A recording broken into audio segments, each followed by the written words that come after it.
আরে বাবা, টপটা ভেঙে গেল।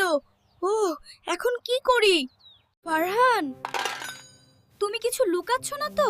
না না আপু, আমি তো শুধু ব্যায়াম করছিলাম। এই টপটা কে ভাঙলো?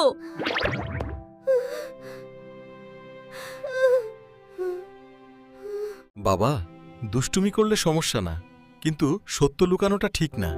আল্লাহ সত্যবাদীদের ভালোবাসেন। মা, আমিই ভেঙেছি ভুল করে। তুমি রাগ করবে? রাগ না, আমি খুশি তুমি সত্য বলেছ। সত্য বলার সাহসী আসল শক্তি। দেখলে, সত্য বললে ভয় কমে যায়। চল, এবার আমরা দুজনে মিলে গাছটা লাগাই। ইয়েস!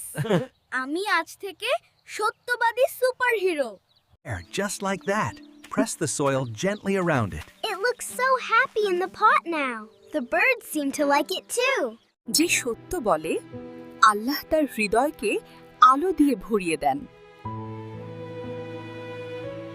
সত্য কথা বলা একজন মুসলমানের বড় গুণ। দুষ্টুমি করলে বল লুকিও না।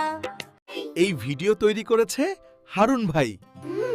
সবাই সাবস্ক্রাইব করুন, লাইক দিয়ে পাশে থাকবেন।